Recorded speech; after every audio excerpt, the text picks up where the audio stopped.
కనుమరుగవుతున్న నాటక పద్యాలను మీ కనుల ముందుకు తెస్తున్న మీ కాశీ విశ్వనాథాచారి. అందరికీ నమస్కారం.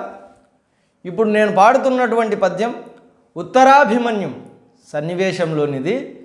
అయితే ఈ నాటకం రచయిత ఎవరు అన్నది నాకు తెలియదు, అలాగే ఈ పుస్తకం కూడా నా దగ్గర లేదు. ఈ పద్యం పాడవలసిందిగా కోరినటువంటి వారు ఆర్ ధనుంజయ గారు, కళ్యాణదుర్గం మండలం తిమ్మసముద్రం గ్రామం, అనంతపురం జిల్లా నుండి.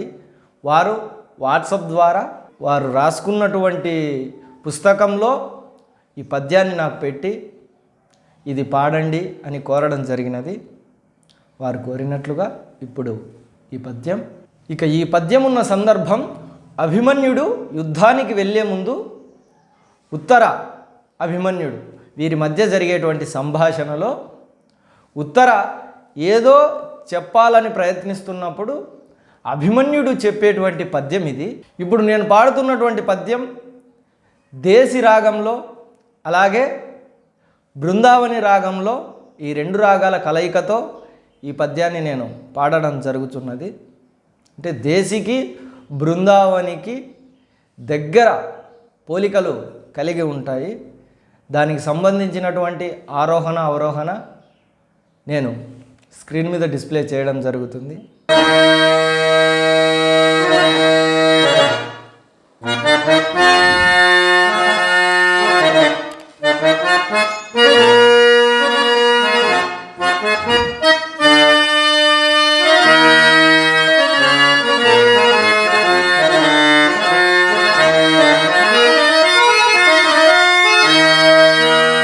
ప్రేయసి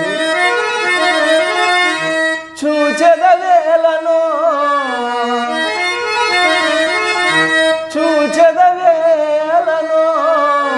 ప్రణయ సుందరి,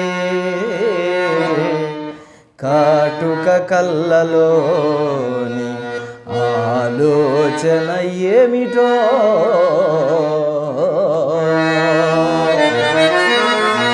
హరిణలోచని నీ చిరునవ్వులోని సంకోచమేమిటో,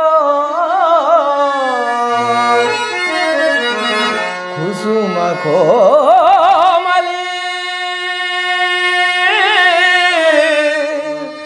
నీ అధరాధరంబులో దాచుకొనంగనేటికి సుధామయ సూక్తి కళా విలాసిని.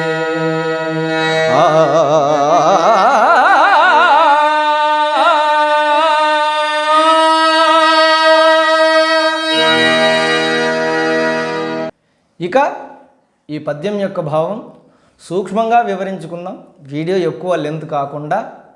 చూచెద వేలను ప్రణయ సుందరి, కాటుక కళ్ళలోని ఆలోచన ఏమిటో.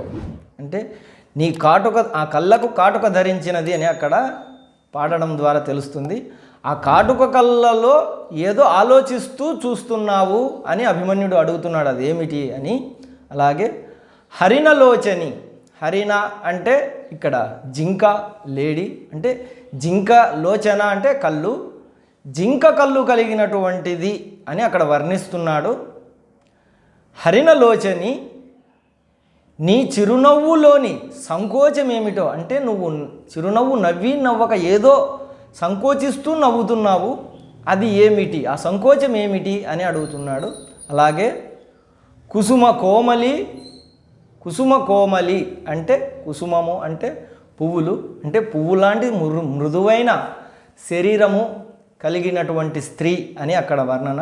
కుసుమ కోమలి నీ అధరాధరంబులో దాచుకొనంగ నేటికి, అధరము అంటే పెదవి, అధరాధరంబులో దాచుకొనంగ నేటికి అంటే ఆ రెండు పెదవుల మధ్యనే లోపలే, అంటే నోట్లో అంటే లోపలే దాచుకోవడం ఏమిటికి, అది ఏమిటో నీ అధరాధరంబులో దాచుకొనంగ నేటికి సుధామయ సూక్తి కళా విలాసిని.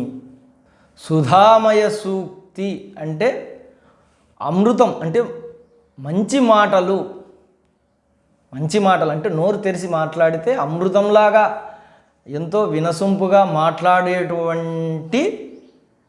అని అర్థం, మాట్లాడేటువంటిది అని అర్థం. ఇక సుధామయ సూక్తి కళా విలాసిని అంటే అమృతం వంటి మాటలను మాట్లాడగలిగేటువంటి కళా నైపుణ్యం కలిగినదానా అని అక్కడ వర్ణించడము. ఈ పద్యం యొక్క భావం ఒక్క మాటలో తెలియజేయాలంటే ఆ కళ్ళల్లో ఏదో ఆలోచన ఉంది, అదేమిటి? అలాగే చిరునవ్వు ఏదో సంకోచించి నవ్వుతున్నావు, అది ఏమిటి ఆ సంకోచము, నాకు తెలియజేయము అని అభిమన్యుడు ఉత్తరను అడుగుతున్నటువంటి పద్యం యొక్క భావం ఇది. ఇక నేను వివరించినటువంటి భావంలో లేదా నేను పాడినటువంటి పద్యంలో ఎక్కడైనా తప్పుగా ఉంటే గురువులు, పండితులు, పెద్దలు, తెలిసిన వారు క్షమించి తెలియజేయవలసిందిగా ప్రార్థన.